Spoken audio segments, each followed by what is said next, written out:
Hey, it's Josh DeWaard here, Realtor with Century 21, bringing you a market update for the month of April in the Des Moines Metro area. I'm excited to talk about a few relevant things to our market as we get into the full swing of spring. A question I want to address today, I get this a lot, I'm having a lot of conversations about it. Are we in a bubble? Buyers are getting a little antsy if they're wondering if I buy something, am I going to regret it soon after? Sellers are saying, hey, yeah, I can get a lot of money for my house, but then I've got to go buy something. So there's a lot of uncertainty and questions, things going on. So I'm excited to jump into some of that. I want to start with updating you on inventory and interest rates. I think those are just two really relevant statistics that we can kind of build off of. So I want to talk about them in tandem this month as it relates to supply and demand. So let's get into inventory first of all. Current inventory is just a little under 1,700 homes in the Des Moines market, almost identical to what we saw last month. Creeped up a little bit, which we would expect as we get into spring. The weather starts to change. We get closer to school letting out, which is kind of peak buying and selling time. But point is, it's still super low. We have a huge inventory issue in our market space, and that's true of nationwide. We talked about a couple years ago, it was around 3,000. 5 years back, it was close to double that. So to be under 2,000 is a big shortage. So not a lot of change there. Interest rates, they are right around 5%, a little less, a little more, depending on what you're looking at, what day.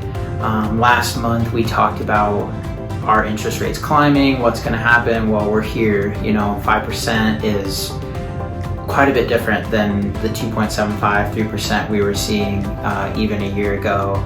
So let's talk about how this relates to supply and demand. So low interest rates can cause a lot of demand because things can be more affordable. So you get a lot of buyers, which we've talked about. Low inventory creates low supply. And so if you have high demand and you have low supply, then you're going to see prices go up. You're going to see kind of the frenzy that we've been experiencing over the last few years.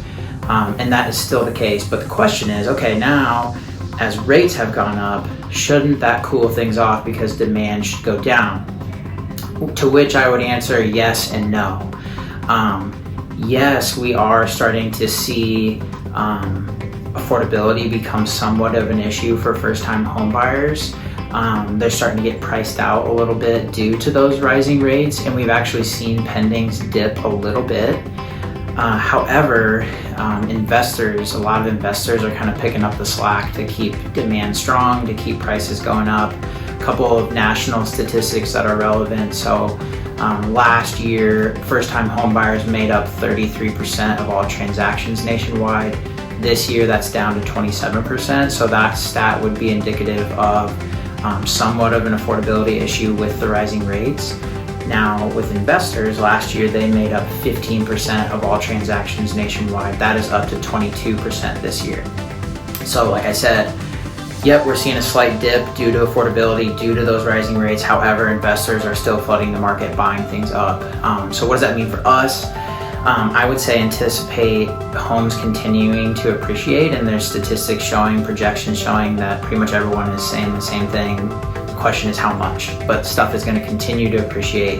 There's still real demand. There is still really low supply. Another question that I think I get a lot and that's helpful is where is the supply issue coming from? I think there's a lot of factors. A big one, and I would argue the most important one, is we've been underbuilt as a country really since like the 2008 crash, which was before I was in real estate. But when the market kind of crashed in 2008, we saw a lot of home builders go out of business, and we've never really replaced them. And so we've kind of slowly lost supply for the last 14 years or whatever, and we're seeing those effects. And so that's why, due to the length of time it's taken to kind of lose the supply, I think it's going to take some time to get it back. I mean, really the way you get it back is you build. And so we're still underbuilt. I think I saw a stat that 14 years straight, due to relative to population growth as a country, we've been underbuilding. So not only have we been behind for a number of years, we're still not catching up, even though we're now seeing the problem. So that's another factor. I think home values are going to continue to appreciate for that reason. Okay, so let's get into the bubble. Do I think it's a bubble? I would say no. I just don't see that being the case. There is still demand from first-time home buyers, and there's demand from investors. So one thing we look at is showing activity. So we actually track how frequently are people getting into homes for sale and viewing them. That's what we would consider showing activity. It's still higher this year than it was in 2021, which was just a crazy time. So we're actually up from last year in showing activity, and activity is more than 2 times higher than it was in 2019. So, kind of pre-COVID levels were like twice as high. So supply is still at a record low. Showing activity is still really high, so there's real demand. Talking about inventory, I saw one stat that Omaha has like 300 active listings, and it's like 1 million people around Omaha. So we think our inventory is low here. I mean, that's just like a whole nother level. So what does it mean for us? What does it mean for buyers? What does it mean for sellers? What does it mean for investors? I've said this before, maybe this will change in the future, but right now I think the only people losing in real estate are people who are renting. Buyers, you are going to pay top dollar, but even the most conservative estimates are still showing pretty significant home appreciation monthly and annually for sure. January of last year compared to January of this year, we're up 9%. Last year was 10%, this year 19%. I'm used to looking at appreciation as an annual statistic, but more and more we're looking at it monthly because it's just happening so drastically. A little pro tip for buyers.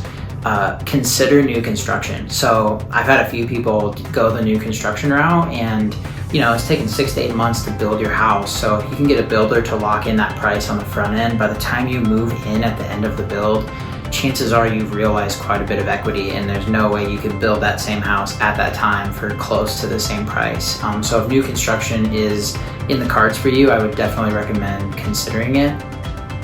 Sellers, same thing I said last month.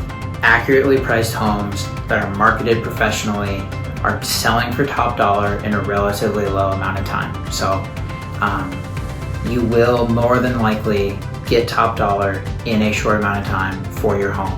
The question becomes, what do you buy? Plenty of strategies that I've been using that the market has to make sure that you do get that next home. That's a big concern for people, is where am I going to move? I don't want to be without a house. Would love to talk to you guys about that if you have questions on how you might think about that, but it continues to be an unprecedented time to be a seller. Lastly, investors. Great time to invest. So renting is tough. Rental rates are going way up, but if you're on the other side of that as an investor, they're sitting pretty nice right now. So if that's something you want to look into, I'd be happy to talk with you about that. I talked about this last month, but investing can be a great hedge against inflation. Inflation anywhere from 5 to 10%, depending on where you're looking. I don't claim to know that, but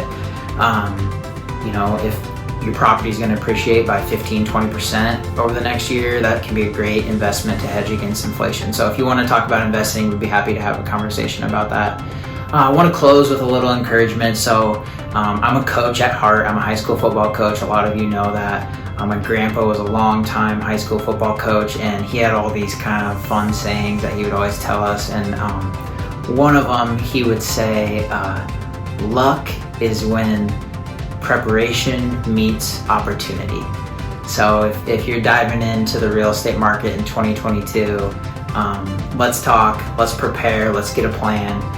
And so then when the opportunity comes, we can be lucky in this market. So let's go be lucky here in 2022. If you're looking to buy, sell, or invest, would love to have a conversation with you. You know how to get a hold of me. Thanks for watching.